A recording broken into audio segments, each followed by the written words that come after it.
বন্ধুরা, সম্পূর্ণ ভিডিও দেখতে চ্যানেলটি সাবস্ক্রাইব করুন। গল্পের শুরুতে দেখা যাবে ধীরে ধীরে চোখ খুলল ধিজি। হাসপাতালের সাদা দেয়াল, পাশে মনিটরের টিকটিক শব্দ, সবকিছু যেন এক অদ্ভুত নীরবতায় মোড়া। কয়েকদিন আগেও সে মৃত্যুর সঙ্গে লড়াই করছিল, আর আজ সে ফিরে এসেছে জীবনের আলোয়। তার শ্বাস এখন স্বাভাবিক, কিন্তু সেই দুর্ঘটনার স্মৃতি এখনও তার মনে তাজা। অন্যদিকে সূর্যের অ্যাক্সিডেন্টের খবর পেয়ে সোহাগের দিদিমা গভীর উদ্বেগে পড়ে যান। তিনি বিশ্বাস করেন মা রক্ষাকালীর আশীর্বাদ ছাড়া সূর্যের সুস্থ হওয়া সম্ভব নয়। তাই তিনি তাড়াতাড়ি পুজোর আয়োজন করেন। ধূপ, প্রদীপ, মন্ত্রোচ্চারণ সবকিছু মিলিয়ে তিনি ভক্তিভরে পূজা সম্পন্ন করেন। শেষে তিনি ঠাকুরের পুষ্প হাতে নিয়ে বলেন, মা, এই ফুলটা যেন সূর্যের গায়ে ছোঁয়ালে ও পুরোপুরি ভালো হয়ে ওঠে। সোহাগের মা এবং দিদিমা সেই পুষ্প নিয়ে হাসপাতালে পৌঁছান।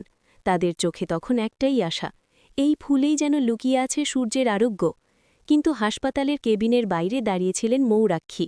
তার মুখ গম্ভীর, চোখে কঠোরতা। সোহাগের দিদিমা যখন ভেতরে ঢুকে ফুল ছোঁয়ানোর কথা বলেন, তখনই মৌরাক্ষী বাধা দেন। না, এসব এখানে চলবে না, তিনি দৃঢ় গলায় বলেন।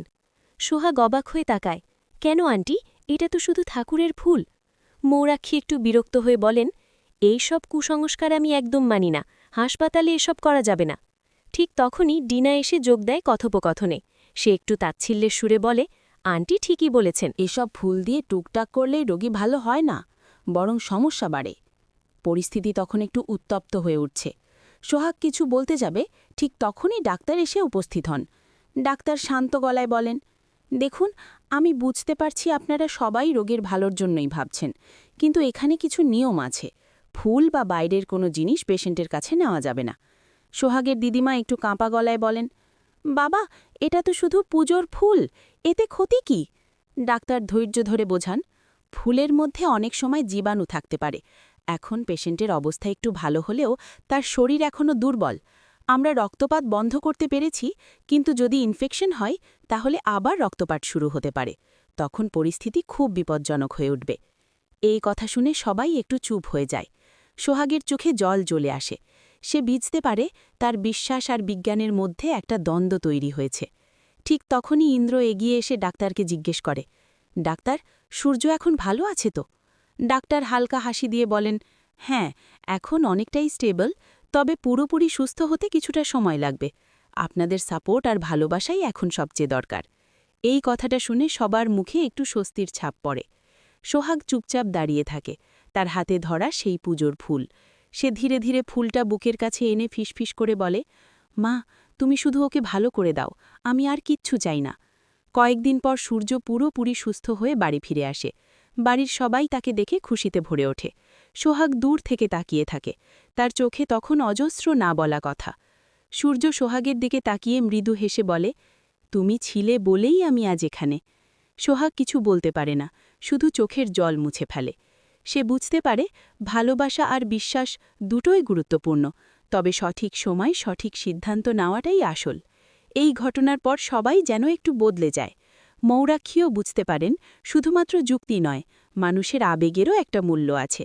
আর সোহাগ শিখে যায়, বিশ্বাস থাকলেও বাস্তবতার সঙ্গে মানিয়ে চলাই জীবনের আসল শিক্ষা। সূর্যের জীবনে এই দুর্ঘটনা শুধু একটা বিপদ ছিল না, বরং ছিল একটা নতুন শুরু, যেখানে ভালোবাসা, বিশ্বাস আর বাস্তবতার এক সুন্দর মেলবন্ধন ঘটে। সূর্যের জীবনে সেই ভয়ঙ্কর দুর্ঘটনাটা প্রথমে যেন সবকিছু শেষ করে দিয়েছিল। রাস্তার মাঝখানে রক্তাক্ত অবস্থায় পড়ে থাকা সূর্যকে দেখে কেউ ভাবতেই পারেনি যে সে আবার স্বাভাবিক জীবনে ফিরতে পারবে। চারপাশে আতঙ্ক, দুশ্চিন্তা আর অনিশ্চয়তা সব মিলিয়ে যেন একটা অন্ধকার সময় নেমে এসেছিল সবার জীবনে। কিন্তু এই অন্ধকারের মাঝেই শুরু হয় এক অন্য লড়াই, ভালোবাসা, বিশ্বাস আর বাস্তবতার লড়াই। সোহাগ প্রথম থেকেই সূর্যের পাশে ছিল। হাসপাতালে ছুটে যাওয়া, ডাক্তারদের সঙ্গে কথা বলা, প্রয়োজনীয় সব ব্যবস্থা করা, সবকিছু সে একাই সামলাতে থাকে। তার চোখে ছিল একটাই বিশ্বাস, সূর্য ঠিক সুস্থ হয়ে উঠবে। অন্যদিকে সোহাগের দিদিমা ভরসা রেখেছিলেন ঈশ্বরের উপর।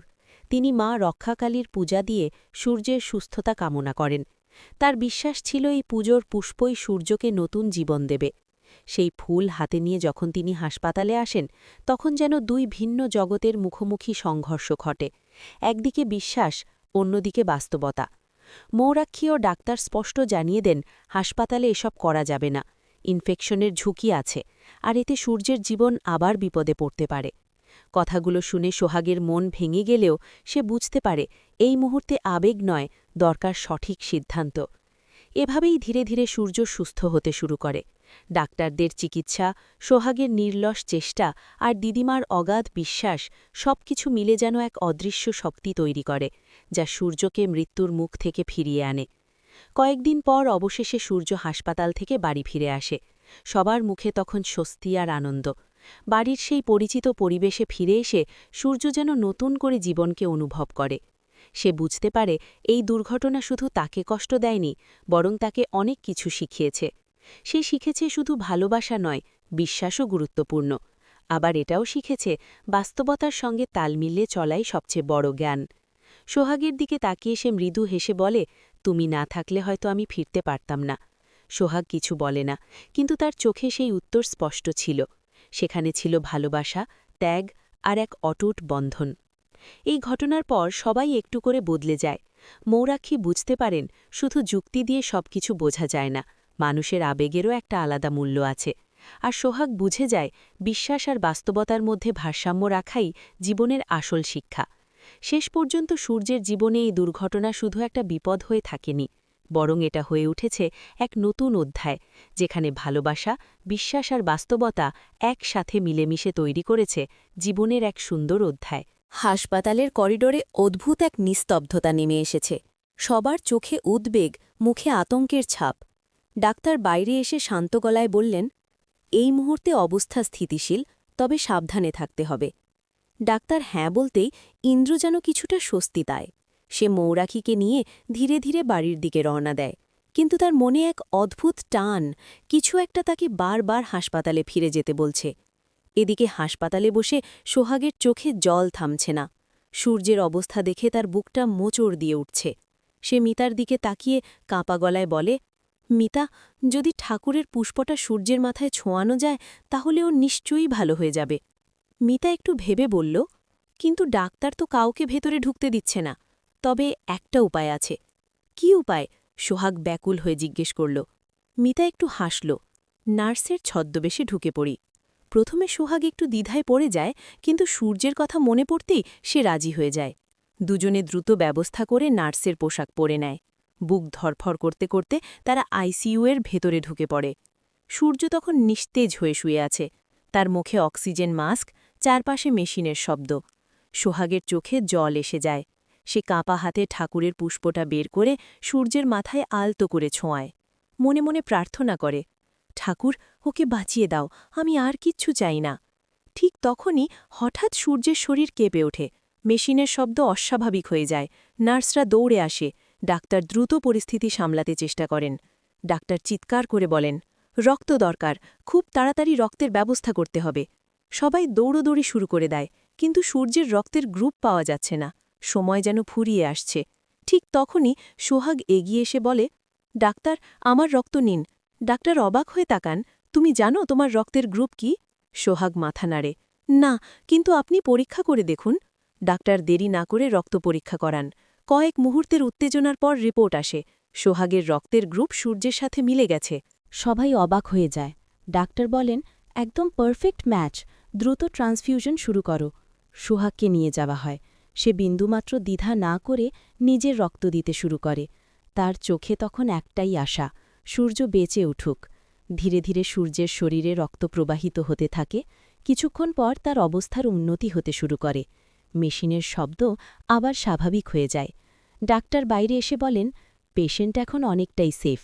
এই খবর শুনে সবার মুখে স্বস্তির হাসি ফুটে ওঠে। কিন্তু এই ঘটনার পর ইন্দ্রের মনে সোহাগের জন্য অন্যরকম অনুভূতি জন্ম নিতে থাকে। সে বুঝতে পারে এই মেয়েটার মিছক কেউ নয়, তার ভেতরে গভীর ভালোবাসা আর ত্যাগের শক্তি আছে। তবে মৌরাক্ষী এই বিষয়টা একদমই ভালোভাবে নেয় না। সে বিরক্ত হয়ে বলে, এসব নাটক, নিজের নাম কামানোর জন্যই করেছে, না হলে কেউ এমন করে? ইন্দ্র চুপ করে যায়, কিন্তু তার মন মানতে চায় না। কয়েকদিন পর সূর্য অনেকটাই সুস্থ হয়ে ওঠে। তাকে বাড়িতে নিয়ে আসা হয়। বাড়িতে ফেরার পর সবাই তাকে ঘিরে ধরে, কিন্তু সূর্যের চোখ খুঁজে বেড়ায় শুধু একজনকে। সোহাগকে। সোহাগ তখন রান্নাঘরে ব্যস্ত, সূর্যের জন্য নিজের হাতে খাবার বানাচ্ছে।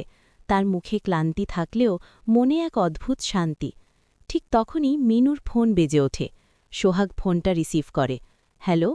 ওপাশ থেকে কেউ কিছু বলতেই সোহাগ থমকে যায়। সে ধীরে ধীরে বুঝতে পারে মিনু বাড়ির সব খবর ডিনাকে জানায়। সোহাগের হাত কেঁপে ওঠে। এতদিন যাকে সে নিজের মানুষ ভেবেছে সেই কিনা সব গোপন কথা বাইরে ফাঁস করছে। তার চোখে জল চলে আসে, কিন্তু সেই নিজেকে সামলে নেয়। মনে মনে বলে, এখন আমাকে আরও সাবধানে চলতে হবে, কারণ শুধু সূর্যের জীবন নয়, তার চারপাশে আরও অনেক রহস্য লুকিয়ে আছে। এভাবেই ভালোবাসা, ত্যাগ আর বিশ্বাসঘাতকতার মাঝে নতুন এক অধ্যায় শুরু হয়। সূর্য কি পুরোপুরি সুস্থ হয়ে উঠবে? ইন্দ্র কি সত্যিটা বুঝতে পারবে? আর মিনুর এই গোপন খেলা কোথায় গিয়ে শেষ হবে? সূর্য বাড়িতে ফিরে এলেও তার চারপাশে অদ্ভুত এক টানটান উত্তেজনা রয়ে যায়। শরীর অনেকটা ভালো হলেও মন যেন অস্থির। বারবার তার মনে পড়ে সেই মুহূর্ত যখন অন্ধকারের মধ্যে কোথাও থেকে একটা স্পর্শ তাকে ফিরিয়ে এনেছিল। সে বুঝতে পারে সেই স্পর্শ সোহাগেরই ছিল। অন্যদিকে সোহাগ নিজেকে আড়ালে রাখার চেষ্টা করে। সে চায় না কেউ তার ত্যাগ নিয়ে আলোচনা করুক। চুপচাপ নিজের কাজ করে যায়, সূর্যের জন্য খাবার বানায়, ওষুধের সময় মনে করিয়ে দেয়। কিন্তু সূর্যের চোখে ধরা পড়ে তার এই নীরব ভালোবাসা। একদিন সূর্য ধীরে ধীরে উঠে বসে সোহাগকে ডাকে। তুমি কেন লুকিয়ে থাকছ? সোহাগ চমকে যায়। আমি তো কিছুই করিনি। সূর্য মৃদু হেসে বলে, সব জানি আমি, আমার জীবনে তোমার ঋণ কখনো শোধ হবে না। এই কথায় সোহাগের চোখ ভিজে ওঠে, কিন্তু সে কিছু বলতে পারে না। এদিকে ইন্দ্র সবকিছু লক্ষ্য করছে। মৌলাখির কথাগুলো তার মনে সন্দেহ তৈরি করলেও সে বুঝতে পারে সোহাগের চোখে কোনো ভান নেই। একদিন সে মৌরাখিকে বলে, সবাই খারাপ হয় না, কিছু মানুষ সত্যিই নিঃস্বার্থ হয়। মৌরাখির চুপ করে থাকলেও তার ভেতরের সন্দেহ কাটে না। ঠিক তখনই মিনুর ব্যাপারটা সামনে আসে। সোহাগ যে ফোনে শুনেছিল সেটা সে ইন্দ্রকে জানায়। ইন্দ্র প্রথমে বিশ্বাস করতে চায় না, কিন্তু প্রমাণ খুঁজতে শুরু করে। একদিন হঠাৎ করেই সে মিনুর ফোনে কিছু মেসেজ দেখে ফেলে। সব তথ্য সত্যি। মিনু আসলেই ডিনাকে সব খবর দিচ্ছিল। এই সত্য সামনে আসতেই বাড়িতে ঝড় ওঠে। মিনু ভয় পেয়ে সব স্বীকার করে ডিনা তাকে টাকা আর প্রলোভন দিয়ে এসব করাচ্ছিল। সবাই স্তব্ধ হয়ে যায়। সূর্য তখন শান্ত গলায় বলে, বাইরের শত্রুর থেকে ভেতরের শত্রু বেশি বিপজ্জনক। এই ঘটনার পর সবাই আরও সতর্ক হয়ে যায়। সোহাগও বুঝতে পারে তার পথটা সহজ নয়। তবে একটা জিনিস পরিষ্কার হয়ে যায়, ভালোবাসা আর সত্য কখনো লুকিয়ে থাকে না। সূর্য ধীরে ধীরে সুস্থ হয়ে উঠছে, আর তার পাশে নিঃশব্দে দাঁড়িয়ে আছে সোহাগ। ইন্দ্র এবার সত্যিটা বুঝতে শুরু করেছে। মৌরাখির মনেও ধীরে ধীরে পরিবর্তন আসছে। কিন্তু ডিনা এখনও বাইরে। সে কি আবার নতুন কোনো ষড়যন্ত্র করবে?